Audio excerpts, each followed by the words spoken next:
Vamos abrir a palavra de Deus em Colossenses capítulo 3. Leremos do versículo 8 até o versículo 11. Colossenses 3, de 8 a 11. Estamos tratando da nova vida em Cristo, da ética cristã, que tem como fundamento a nossa união com Cristo e aquilo que ocorreu conosco a partir da obra redentora do nosso Senhor.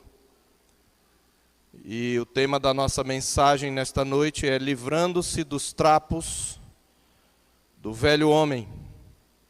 Livrando-se dos trapos do velho homem. Assim diz a palavra do Senhor.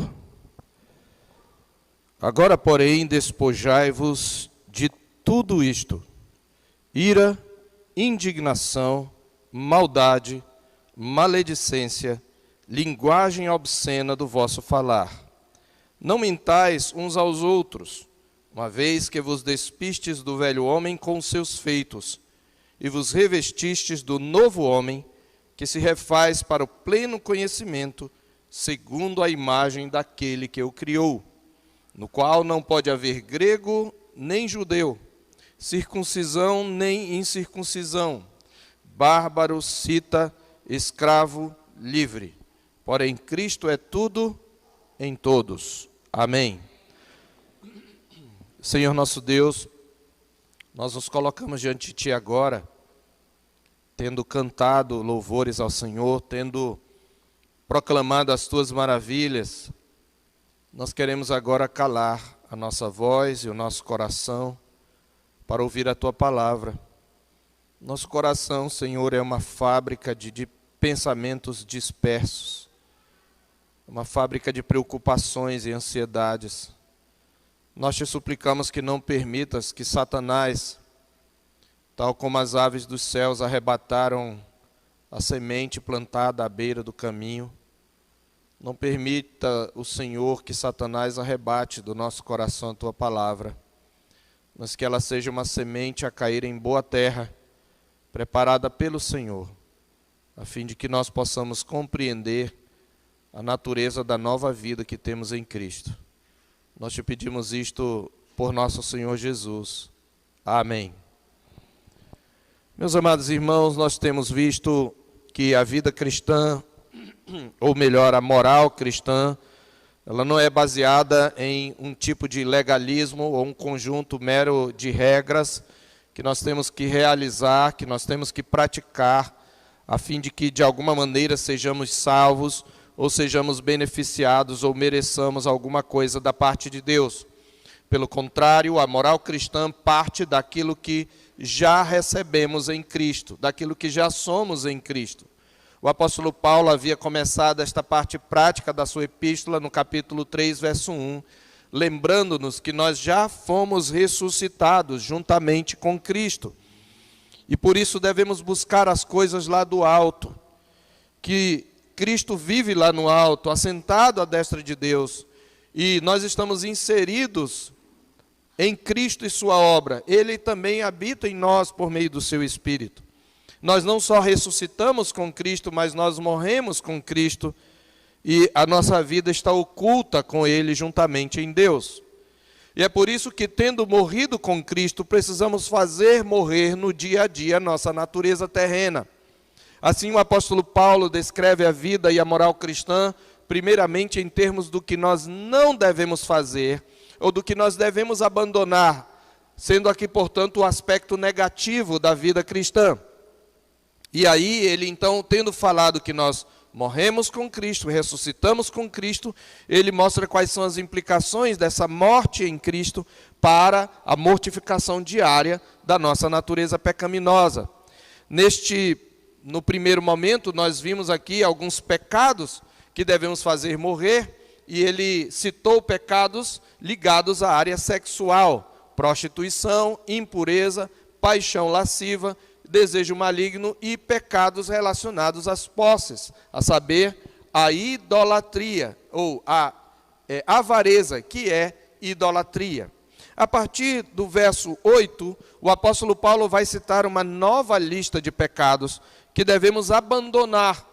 Ele está, é preciso que se diga, citando aqui essas listas de pecados à guisa de exemplo. Ele poderia citar muitos outros, mas ele cita alguns para nós entendermos o que significa viver a nova vida em Cristo. Ele ainda está falando em termos negativos, mas aqui ele vai exatamente usar a figura agora, uma figura diferente da figura do morrer, que é a figura do despir-se. Agora, porém, despojai-vos igualmente de tudo isto. Este é um segundo verbo que norteia e direciona e orienta aquilo que Paulo ensina acerca da vida cristã. A vida cristã é, em primeiro lugar, um contínuo morrer para a nossa natureza pecaminosa. É uma contínua mortificação dos nossos pecados. Mas, em segundo lugar, a vida cristã também consiste num contínuo despojar-se, num contínuo vestir-se.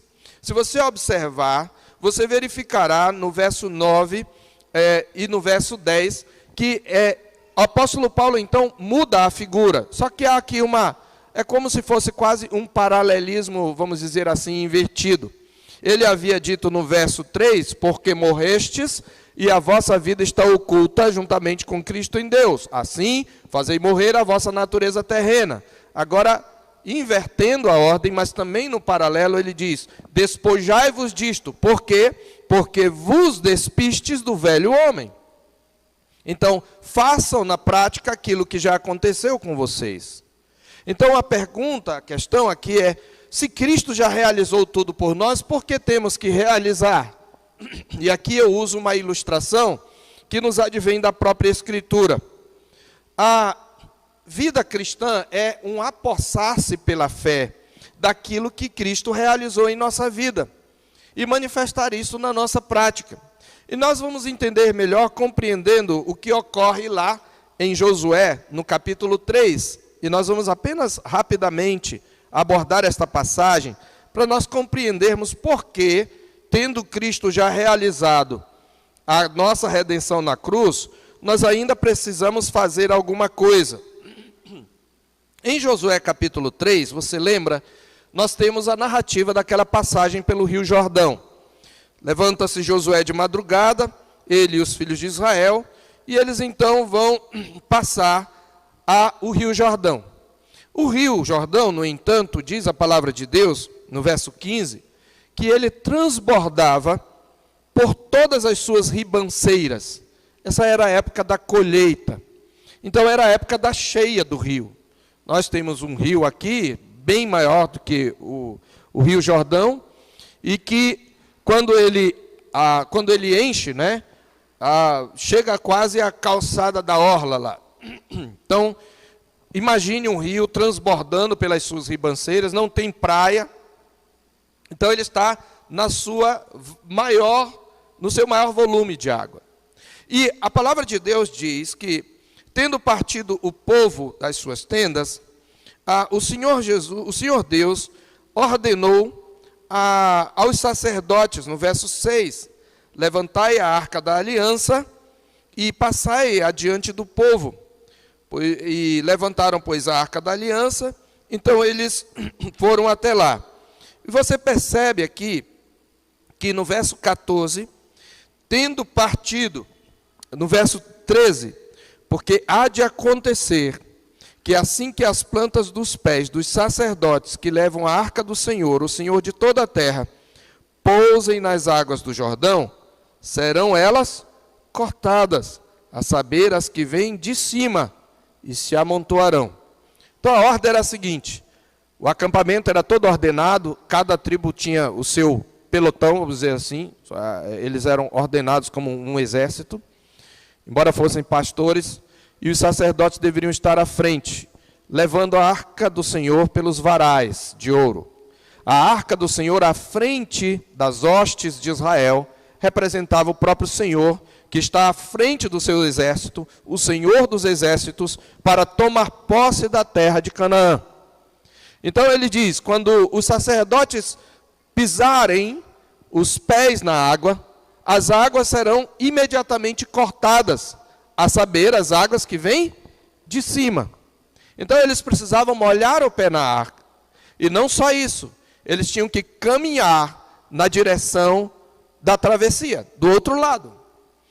O que acontece é, veja o verso 14, que tendo partido o povo das suas tendas para passar o Jordão, levando os sacerdotes a arca da aliança diante do povo, e quando os que levavam a arca chegaram até o Jordão, e os seus pés se molharam na borda das águas, porque o Jordão transbordava, enfatiza o narrador, sobre todas as suas ribanceiras, todos os dias da cega, quando eles molharam o pé na água, eles não passaram a pé enxuto, eles molharam o pé na água, pararam-se as águas que vinham de cima, levantaram-se num montão muito longe, veja, muito longe da cidade de Adã, que fica ao lado de Sartã.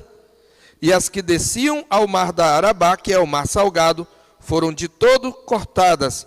Então passou o povo defronte de Jericó. Porém os sacerdotes que levavam a arca da aliança do Senhor pararam firmes no meio do Jordão, e todo Israel passou a pé enxuto, atravessando o Jordão.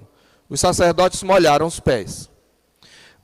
O que é importante aqui é que é dito no verso 16, que quando eles tocaram o pé na água, pararam as águas que vinham de cima e se ajuntaram no montão. A ideia é represou a água. Só que diz que isto aconteceu muito longe.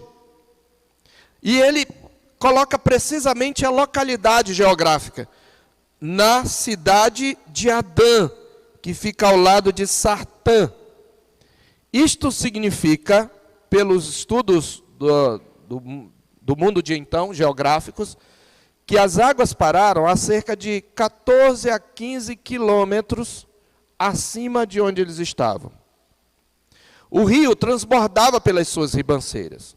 Então, há 14 quilômetros de águas para descer, depois que as águas pararam lá em cima. Porque as águas não pararam e se abriram como aconteceu com o Mar Vermelho, quais muros à sua esquerda e direita. Elas pararam de correr de um lado. O que isto significa?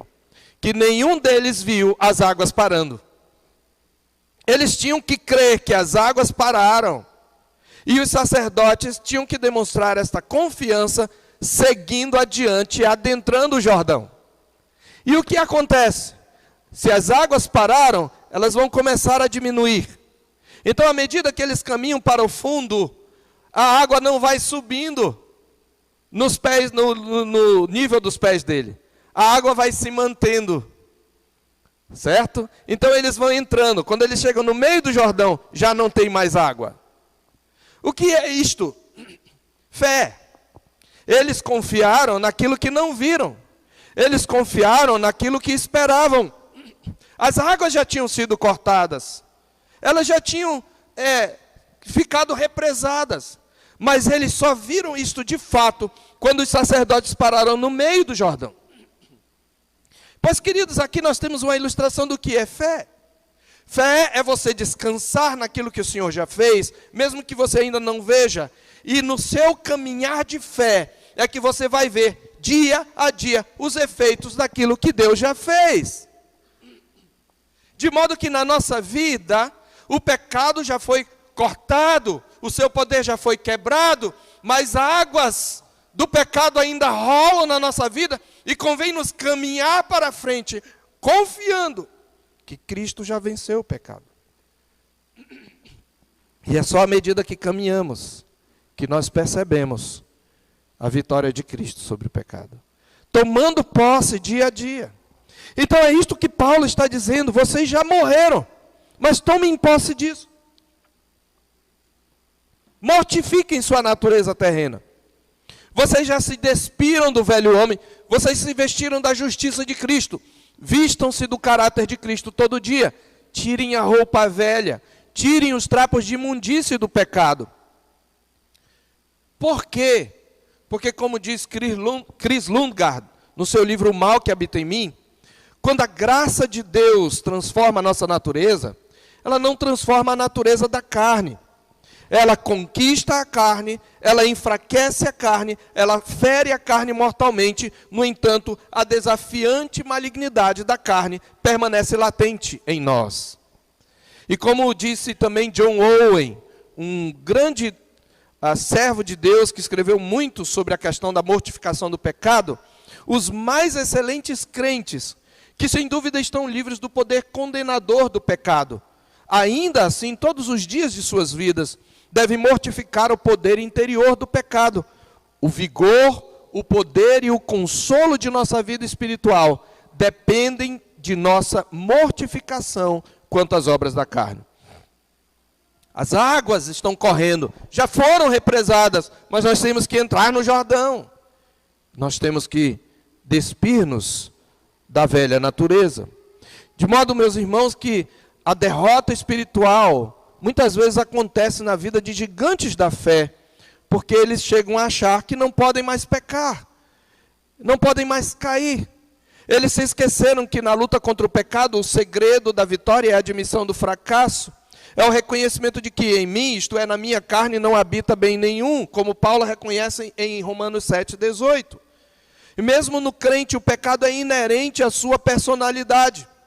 Como diz novamente John Owen, o pecado adere-se às nossas mentes como um princípio depravado nas trevas e na vaidade. Adere-se às nossas emoções em sensualidade e à nossa vontade em ódio e aversão àquilo que é bom. O pecado, diz Owen, está constantemente querendo nos dominar em inclinações, impulsos ou sugestões para o mal. O pecado realmente não desiste. A carne clama na cruz querendo que nós atiremos de lá. Como disse Lundgaard, o pecado é como as velas do aniversário que voltam a acender. Você as assopra e ri. Então o seu queixo cai quando elas brilham em chamas novamente. Por isso o pecado no dia a dia, meus irmãos, requer uma ação radical da parte do crente. E essa ação é: despojai-vos igualmente de tudo isto. Ele diz: agora, porém, despojai-vos igualmente de tudo isto. Veja porque ele diz agora. No verso 7 ele havia dito: ora, nestas coisas andastes outrora, noutro tempo, quando vivias nelas. Agora, vocês são nova criatura. Então, vocês precisam despojar-se. Vocês precisam colocar de lado. E a ideia aqui é de um trapo imundo e fedorento, de uma roupa suja. Ele está dizendo: vocês agora são filhos amados. Vocês têm que se vestir como filhos. Vocês não podem amar os trapos andrajosos do pecado. Vocês precisam se despojar. E aqui eu gostaria de tratar de 3 pecados, à guisa de exemplo, dos quais devemos nos despojar. E depois nós vamos tratar dos outros. Observe que aqui esses pecados estão ligados às nossas emoções. E alguns pecados estão ligados à linguagem. Uns estão ligados aos outros, mas nós vamos tratar apenas de 3. Ira, indignação e maldade. Depois, na próxima semana, se o Senhor Deus nos permitir, trataremos dos pecados da língua. Maledicência, linguagem obscena e mentira, para conservarmos o grupo. Devemos nos despojar da ira pecaminosa. Paulo usa 2 palavras aqui para ira, o que é chamado de ira mesmo e indignação. Agora, porém, despojai-vos igualmente de tudo isto: ira, indignação. Essas 2 palavras, meus irmãos, elas aparecem juntas em pelo menos mais 2 passagens. Em Romanos capítulo 2, verso 8, referindo-se ao Senhor Deus, o apóstolo Paulo diz que ira e indignação aguardam aqueles que são impenitentes, aqueles que vivem no seu próprio pecado.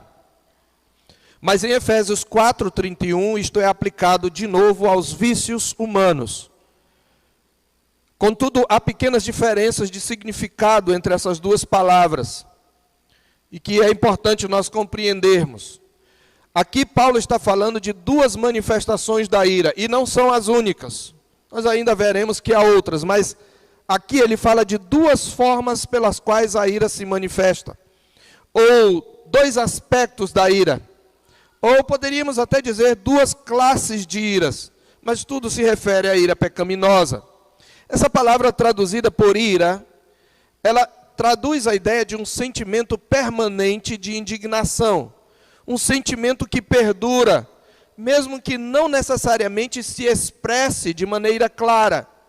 É um sentimento que pode ficar escondido, e em algum momento ele se manifesta, mas a característica dessa palavra ira, ou desse tipo de ira, é que ela é aquele sentimento de indignação que fica perdurando e sendo remoído no coração. A segunda palavra, traduzida esta por indignação, refere-se àquela ira que explode. A explosão de ira, que em Efésios 4:31 é traduzida por cólera. Ambas, meus irmãos, se complementam. Ambas as manifestações da ira são manifestações de ira pecaminosa, e ambas descrevem uma irritação, uma agressividade e um estado de animosidade que procede que foi insuflado por uma provocação pessoal. Considerando, meus irmãos, que a ira também faz parte da natureza divina, nós acabamos de ler no verso 7, ou no verso 6, que por estas coisas, os pecados que Paulo mencionou, vem a ira de Deus sobre os filhos da desobediência. É a mesma palavra traduzida aí por ira no verso 8. E em Efésios 4:26 está escrito: irai-vos e não pequeis. Então, considerando que a ira faz parte da natureza divina, ela não é um sentimento mau em si mesmo. Ela pode ser construtiva e virtuosa, como é sempre no caso do Senhor. Jesus se indignou muitas vezes. Ele se irou no templo e pegou um azorrague para expulsar os que vendiam lá no templo. Ele se indignou. O Senhor Deus se indigna. Mas a ira também pode ser destrutiva e pecaminosa. Ela pode ser construtiva e virtuosa, mas pode ser destrutiva e pecaminosa. É óbvio que é neste sentido, neste segundo sentido, que o apóstolo Paulo exorta os colossenses a se despojar da ira. Para nós entendermos um pouquinho, em seu livro Aconselhamento Cristão, Gary Collins traz várias observações sobre a ira. Eu particularmente não concordo com tudo que ele fala naquele livro, sobre aconselhamento, não sigo exatamente a linha que ele segue, mas nesse ponto ele nos traz algumas contribuições. Ele traz algumas observações importantes, e o meu objetivo é que cada um de nós aqui, meus irmãos, a começar em mim, analise se não há em nós alguma ira da qual nós precisamos nos despojar, da qual nós precisamos nos despir.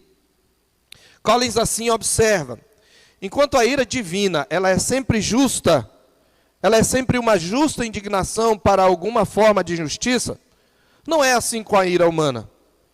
A ira humana pode ser construtiva quando ela nos motiva a corrigir a injustiça ou a pensar criativamente.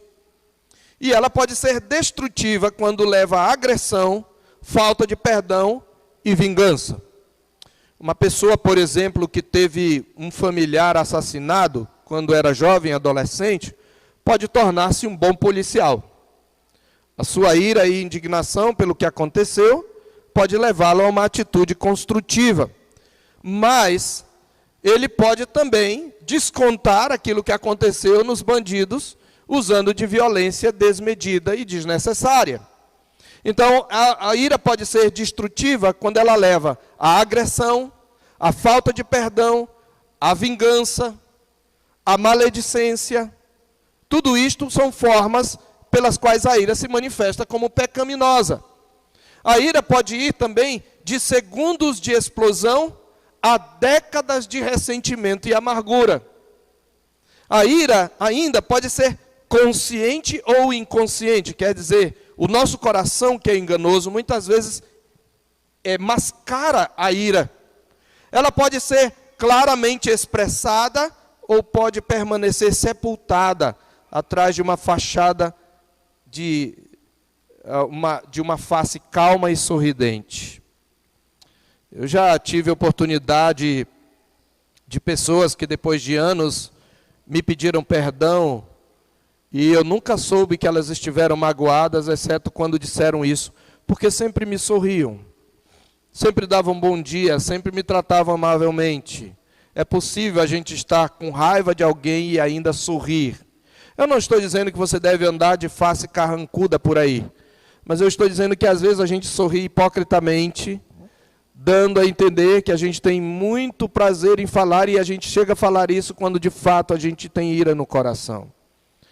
E a ira, no entanto, seja quando ela se manifesta numa explosão, seja quando ela é escondida, meus irmãos, quando não tratada, ela pode destruir relacionamentos, ela pode causar danos até mesmo físicos, tanto numa agressão violenta. Quanta violência não existe entre casais, e não é só da parte dos homens, é de homens e mulheres. É que a grande mídia esconde a violência contra os homens, mas ela está aí, existem estudos demonstrando em ambos os lados, e é claro que o homem sendo mais forte fisicamente, isto acontece de um modo mais claro na vida dos com relação aos homens. Mas a violência é muito comum de pais contra filhos e também agora de filhos contra pais. Ela traz danos físicos também, porque a gente às vezes somatiza a ira. A ira gera doenças, enfermidades da alma e do corpo. Ela gera problemas emocionais, ela gera problemas financeiros. Quantos casais não torram toda a sua fortuna porque ficam brigando na justiça e fica tudo na mão dos advogados? Filhos, eu me lembro de quando fomos no cartório resolver alguma questão em relação à herança da minha esposa, o advogado que ali nos acompanhava falou, olha, eu estou acompanhando a família que já está na 4ª geração, e eles não resolveram o litígio. E morreram os outros brigando, e eles nunca desfrutaram e está em litígio. Então você tem problemas financeiros e problemas, obviamente, espirituais.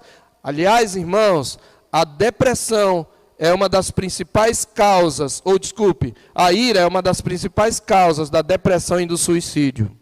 A gente tem falado muito de suicídio, né? Setembro Amarelo, e normalmente a gente trata essas questões meramente como doença.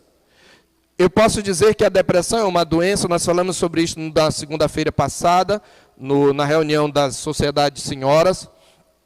Existe o aspecto patológico, mas a doença não produz pecado, mas o contrário acontece. O pecado produz doença. E mesmo que a depressão seja um estado patológico da alma, ela pode ser iniciada por pecado.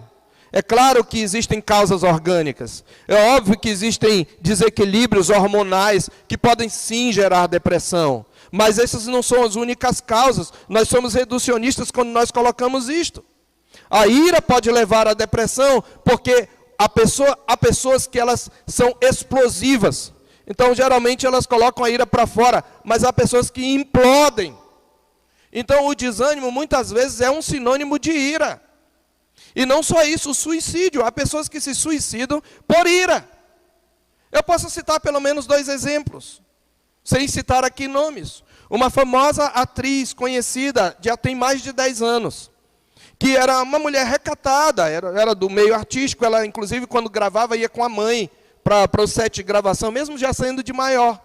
Mas o seu namorado tinha um ciúme tão doentio por ela, que um dia ele, desconfiado dela, chegou na frente dela e disse, você vai ter agora, vai ficar uma lembrança na sua mente, que nunca vai acabar na sua vida. Eu vou deixar em você uma lembrança. E deu um tiro em si mesmo. Você pode dizer que aquele homem chegou a um estado patológico? Posso. Mas ele deu vazão à sua ira ao ponto de chegar a esse estado. E a ira o motivou a se suicidar. Eu me lembro que há um tempo na nossa cidade, houve o caso de um homem que, com raiva da sua mulher, não aceitando a separação, pegou seu filhinho, colocou à frente na moto, correu na direção de um caminhão e ainda ligou para a esposa dizendo, eu estou aqui com o seu filho e nós vamos embora, eu e o seu filho, você não vai ficar com ele. Isto é ira? Você pode dar o nome que você quiser, pela psiquiatria, pela psicologia, mas a ira está presente. Esta não é a única causa, mas ela pode ser uma delas. Como é terrível a ira. É um trapo imundo e fedorento do qual nós todos os dias devemos nos despojar. É por isso que Jesus disse que você começa a matar o próximo quando você se ira com o próximo, lá em Mateus 5.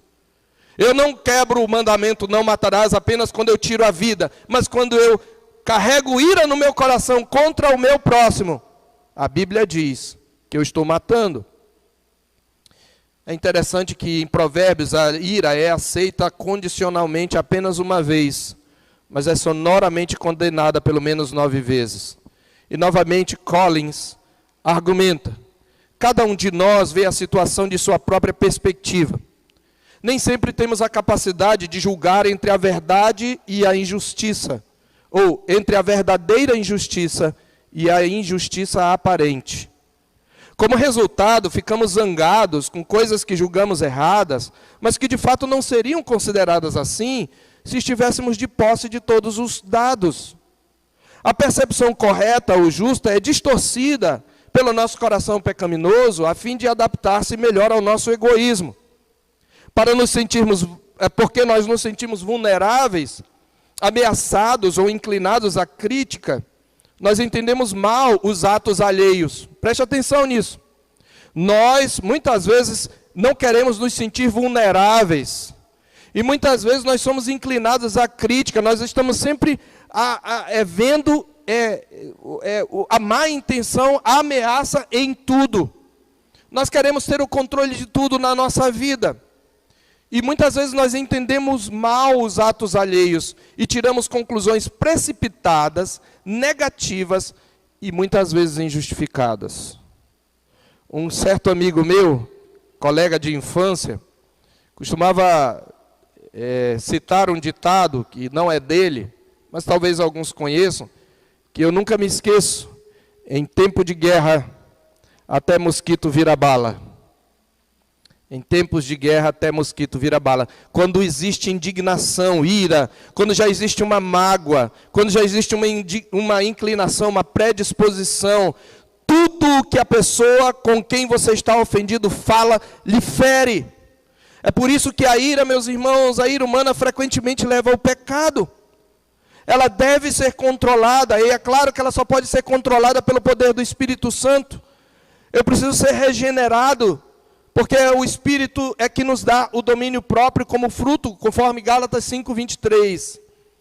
Portanto, aqui Paulo pressupõe a regeneração como fundamento para o despojar-se da ira. Ele diz: porque vos despistes, no verso 9, uma vez que vos despistes do velho homem com seus feitos, e vos revestistes do novo homem que se refaz para o pleno conhecimento, segundo a imagem daquele que o criou. Existem várias causas para a injustiça, para a ira. A injustiça é uma delas e é a que mais nós utilizamos para justificar nossa ira. Nós dizemos: isto é injusto. É claro que quando a ira é motivada pela injustiça, ela é válida e justa, mas não necessariamente a sua expressão será virtuosa. Às vezes, uma indignação por uma real injustiça pode nos levar a cometer outra injustiça. Todos falam da questão da dívida histórica que se tem com os negros. Todos falam das centenas de anos que nós, os negros, a que nós fomos submetidos, retirados daquele país de origem e trazidos para uma terra estranha, e obrigados a ter uma outra religião, e tratados como animais e maltratados. Ok, houve injustiça, mas em nome de uma alegada reparação histórica, grupos de homens violentos, grupos de homens e mulheres violentos, grupos de vândalos, têm simplesmente destruído muitos lugares importantes para a história e têm depredado carros, agredido pessoas, cometido crimes, matado policiais em nome de uma injustiça que foi feita. Nós vivemos, meus irmãos, uma era do ressentimento. Nós vivemos uma era de uma politização do ressentimento. Você não imagina o que os negros passaram? Ok, eu posso imaginar e eu posso falar, porque eu estou no meu lugar de fala. Mas eu não vou ficar alimentando ressentimento no meu coração. A mesma coisa a questão das mulheres, a mesma coisa a questão das chamadas minorias. A política do ressentimento tem levado as pessoas a justificar seus crimes, seu vandalismo, a violência no seu coração. Então, mesmo quando a ira é motivada por uma injustiça sofrida, eu tenho que tomar cuidado, porque ela pode me levar à injustiça. Mas, às vezes, a ira é motivada pela frustração. Os meus planos, os meus interesses, o meu desejo de ser valorizado é frustrado, e então eu fico irado. Ela pode ser motivada pela ameaça, eu me sinto ameaçado, ou sinto que alguém que é meu querido foi ameaçado, o meu emprego foi ameaçado, a minha vida, a minha segurança, a minha reputação, e então a ira é essa reação para defender estas coisas. E a mágoa não tratada é uma manifestação de ira. Quando nós somos ameaçados, observa de novo Collins, e obrigados a tomar consciência de nossas imperfeições, nós respondemos com ira em relação àqueles que não correspondem às nossas expectativas. E quando nós vamos justificar a ira, nós desviamos a atenção da nossa pessoa e ocultamos o fato de que nós estamos magoados porque nos sentimos ameaçados, porque o nosso orgulho foi ferido. A mágoa e a ira, meus irmãos, sempre andam juntas. É por isso que lá em Efésios 4:31, o apóstolo Paulo, usando a mesma figura, diz: longe de vós, joguem longe de vós toda amargura e cólera e ira e gritaria e blasfêmias e bem assim, toda malícia começa com a amargura. David Augsburger escreveu uma coleção intitulada Coleção Importe-se, que eu acho que nem está mais publicada. E no primeiro volume, Importe-se o bastante para perdoar e não perdoar, ele observa que a raiva destrutiva vira a sua face. Ela rompe o contato amoroso e corta a ligação de confiança, enquanto que a raiva construtiva move-se na direção do outro para restaurar o contato. O que Deus fala? Se o teu irmão pecar contra ti, vai arguí-lo entre ti e ele só. A palavra de Deus é precisa. A palavra de Deus não diz: se o teu irmão pecar contra ti, vai e atira de espingarda. Use termos indefinidos, pronomes indefinidos e plurais, para colocar a sua mágoa diante das pessoas. O Senhor Jesus não diz: olha, conta para o teu melhor amigo. Não tem aquele melhor amigo, a melhor amiga. Se o teu irmão pecar contra ti, conta, desabafa para o teu amigo. Se o teu irmão pecar contra ti, vai no psicólogo tratar para você arrumar o seu eu interior. Não! Vai arguí-lo entre ti e ele só. Se ele te ouvir, ganhaste a briga? Ganhaste a discussão? Conseguiste o teu direito? Não! Ganhaste o teu irmão. Este é o objetivo. A ira construtiva quer ganhar o irmão, não ganhar a briga. Se ele não te ouvir, não fala para todo mundo. Leva duas pessoas idôneas. Tenta ganhar o teu irmão. Se ele não ouvir, diz a igreja. Se ele não ouvir, aí pode cortar. Sim, tem um momento que você pode cortar. E mais, quando você corta, significa que Deus cortou. Que ligados na terra terá sido ligado no céu, que desligados na terra terá sido desligados no céu. Está lá. Mas a palavra de Deus, ela mostra que é assim que eu devo tratar a ira. Não tratar a ira é dar lugar ao diabo, meus irmãos. Porque como um terrível parasita, o diabo usa a ira para alojar-se em nossa vida, para fazer os estragos que ele quer. Por isso, quando a ira não é posta de lado, quando esse trapo velho e imundo não é jogado de nós, os vícios que se seguem são a consequência. E o primeiro deles é a maldade. Nós só vamos tratar desse próximo ponto, a maldade. Nós tratamos de ira e indignação. E a palavra maldade ou malícia é, como define Hendrickson, uma má inclinação da mente. a perversidade da disposição que deseja o mal para o próximo. E eu quero acrescentar, e que sempre pensa e suspeita o mal em relação ao próximo. Porque malícia não é só quando você deseja, e eu tenho certeza, se eu perguntar, se você deseja, não, pastor, olha, eu não desejo mal para o maior dos meus inimigos. Ninguém deseja mal, né? Nós somos muito bonzinhos. Mas malícia também é suspeitar mal, onde não existe mal. Quando eu estou magoado com alguém, tudo que aquela pessoa contra quem eu estou magoado faz, eu sempre dou um jeito de atribuir no meu coração algum tipo de maldade.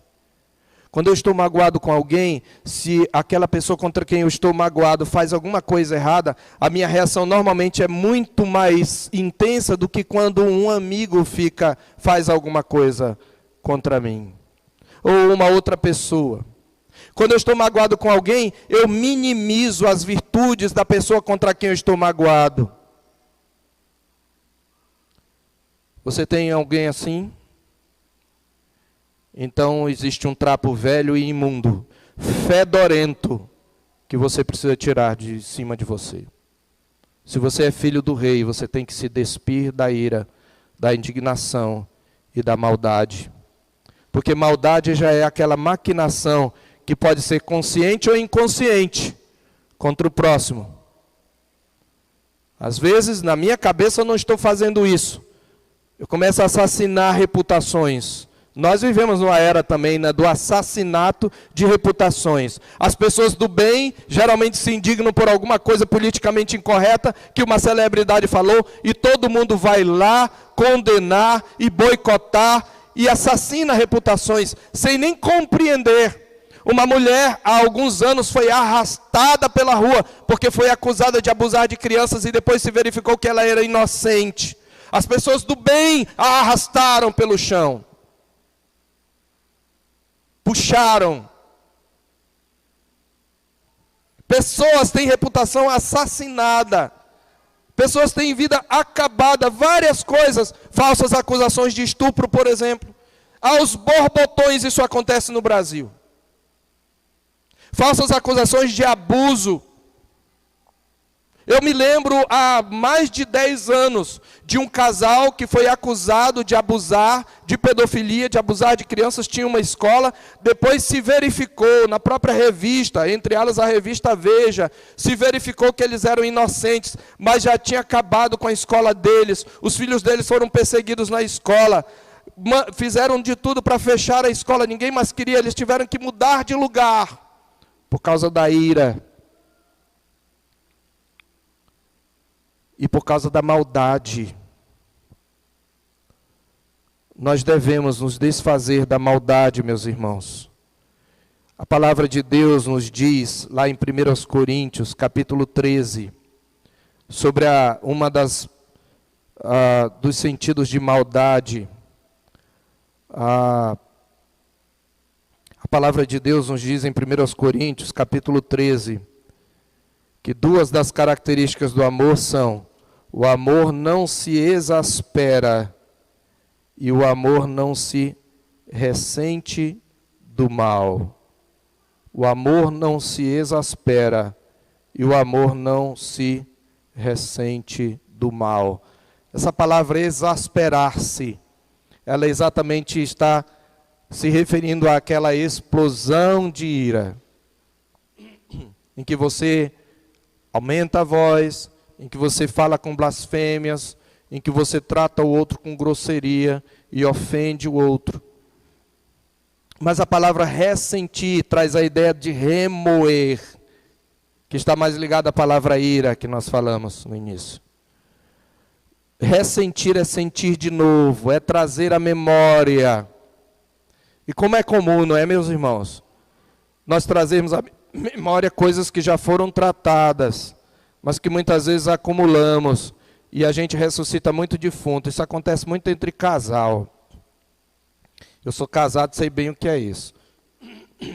Depois de 10 anos, às vezes, quando está discutindo, mas naquele dia, em 1517, quando Lutero fixou as 95 teses, você me falou assim.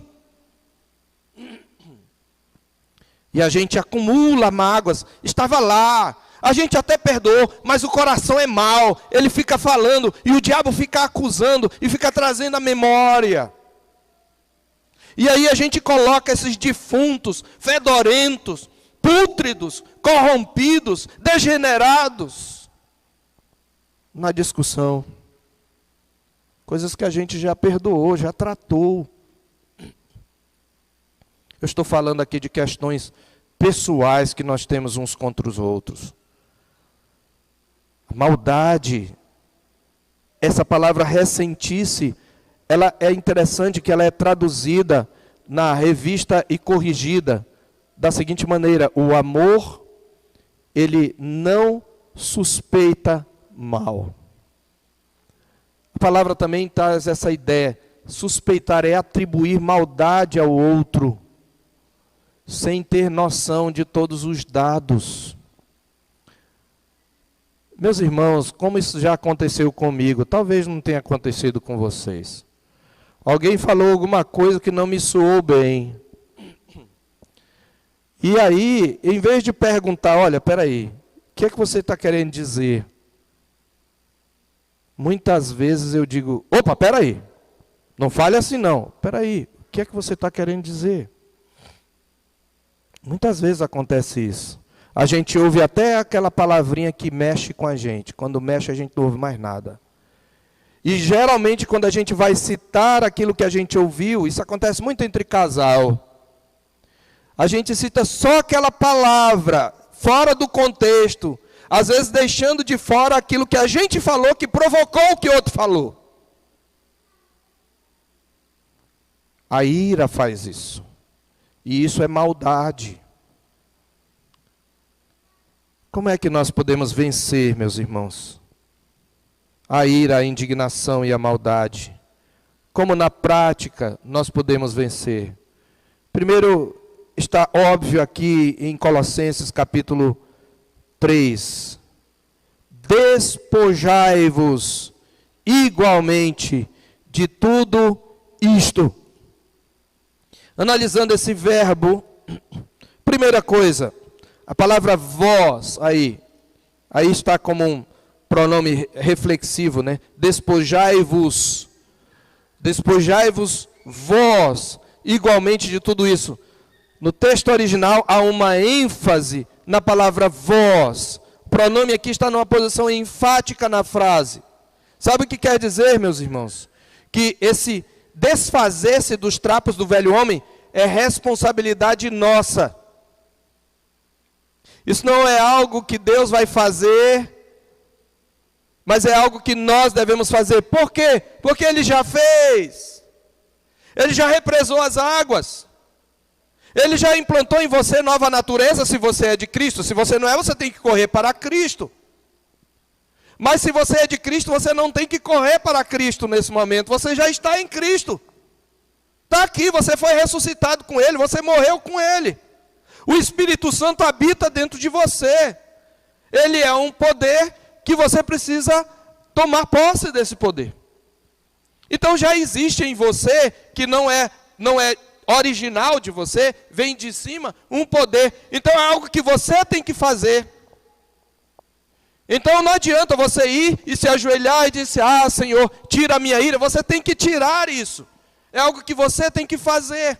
Você tem que se desembaraçar, se desvencilhar. É a mesma palavra lá de Hebreus 12:1, desembaraçando-nos de todo o peso e do pecado que tenazmente assedia. É uma ação urgente, radical, decisiva. Tem que haver determinação, meus irmãos. O pecado é algo muito sério e os vícios eles não saem automaticamente quando nós nos tornamos cristãos. Eles têm que ser extirpados por uma resolução da vontade. Em segundo lugar, esta é uma ação difícil.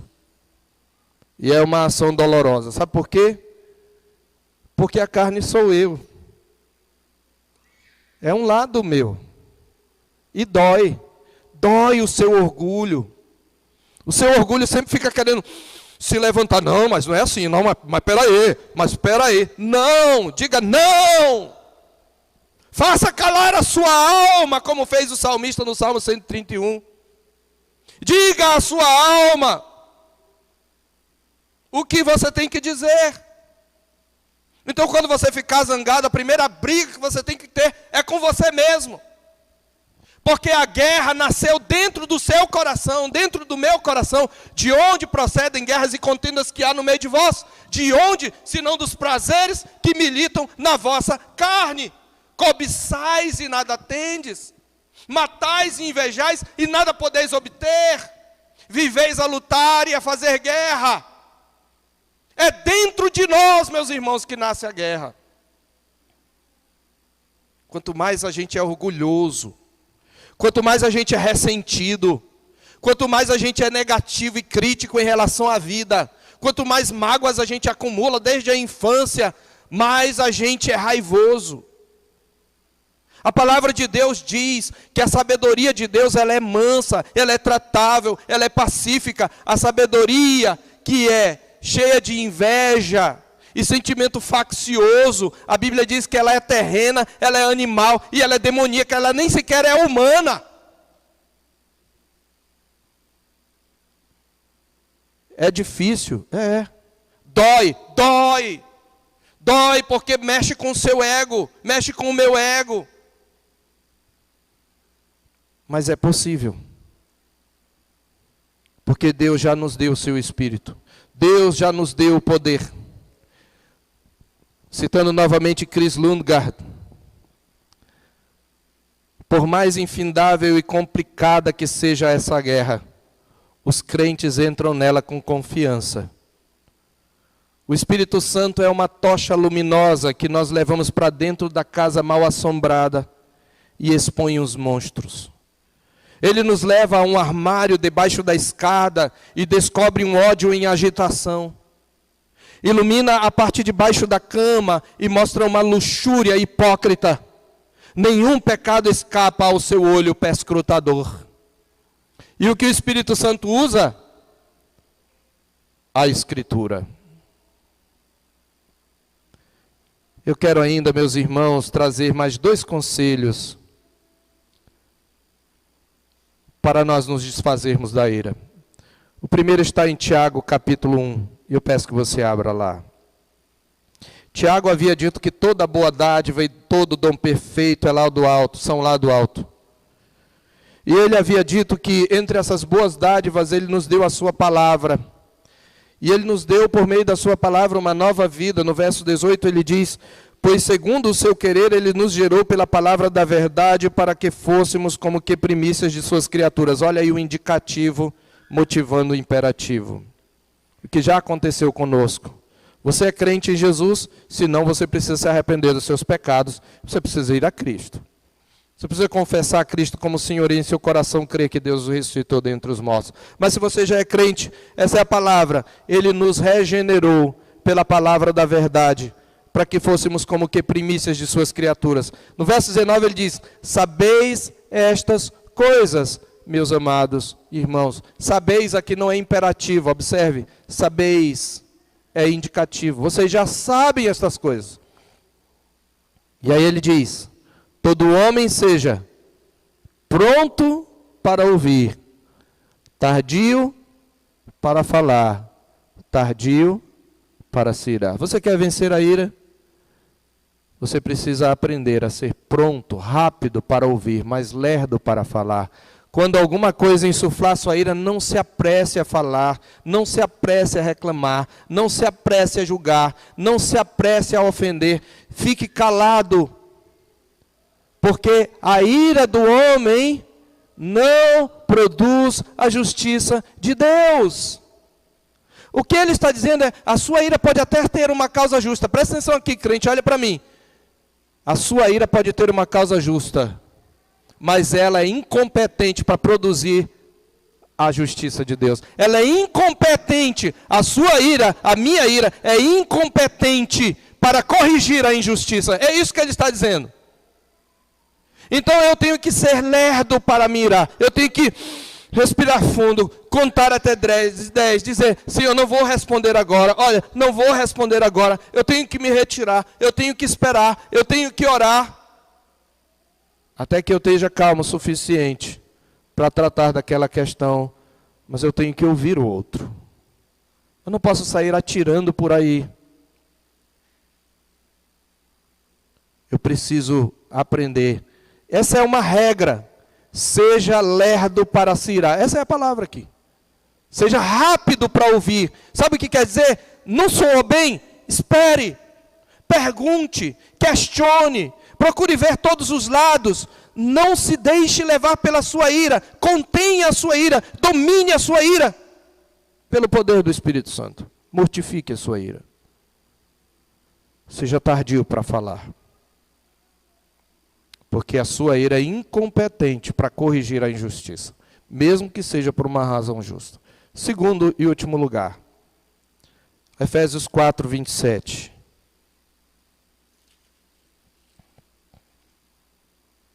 (26, 27). Irai-vos e não pequeis. É interessante que ele ordena que nos iremos. Não, não é só isso. O que ele está ordenando é: ire-se sem pecar. É assim, crente. A gente costuma ler o irai-vos e não pequeis, mas na prática a gente diz: não, pastor, a Bíblia diz que a gente pode se irar e não pecar. Não, ela diz que você deve se irar sem pecar. Se você conseguir isso. Como é? Primeiro eu tenho que ser tardio para expressar a minha ira. Mas nesse segundo texto, eu não devo ser tardio para me livrar da minha ira. Não se ponha o sol sobre a vossa ira. O que quer dizer isso? Sua ira não pode durar até o outro dia. Se sua ira passou do dia em que você ficou irado, já é pecaminosa.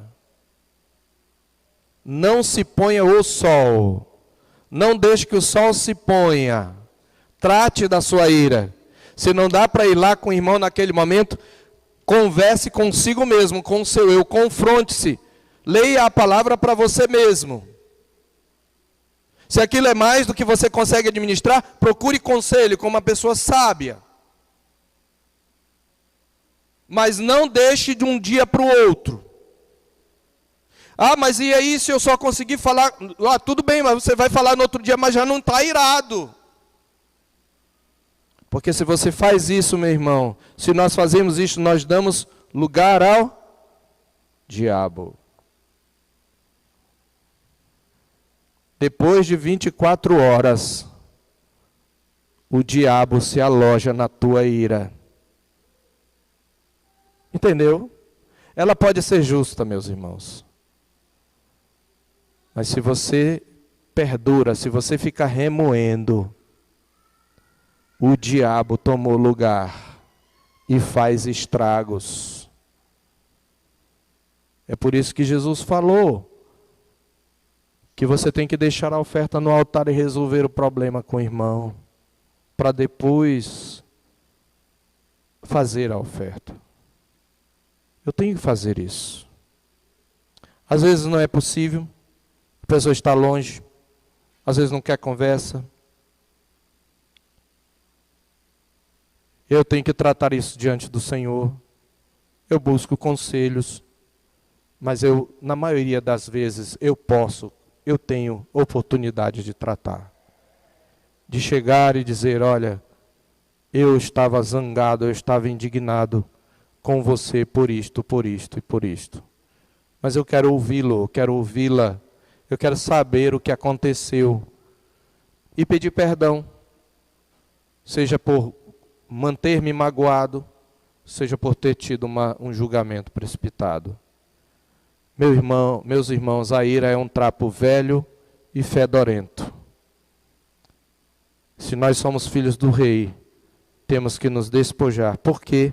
Porque já nos despimos do velho homem, que é Adão, e nos revestimos do novo homem, que é Cristo, que se refaz, veja, todos os dias ele se refaz para o pleno conhecimento, segundo a imagem daquele que nos criou. Esse novo homem é Cristo. Por isso ele diz, no qual não pode haver grego nem judeu, circuncisão nem incircuncisão, bárbaro, cita, escravo, livre, porém Cristo é tudo em todos. Sabe o que Paulo está dizendo aqui? Ele está colocando os grupos identitários que não se davam uns com os outros. Olha só, grego e judeu, circuncisão e incircuncisão, bárbaro ou cita. Bárbaro é o ignorante, cita é um tipo de sábio da época. Escravo e livre. Não há mais isso. Em Cristo, todos são um. Cristo é tudo em todos. Nós deveríamos, diante dessa mensagem, queridos, dizer para Deus, sonda-me, ó Deus, como disse o salmista no Salmo 139, versos 23 e 24. Sonda-me, ó Deus, e conhece o meu coração. Prova-me e conhece os meus pensamentos. Vê se há em mim algum caminho mau e guia-me pelo caminho eterno.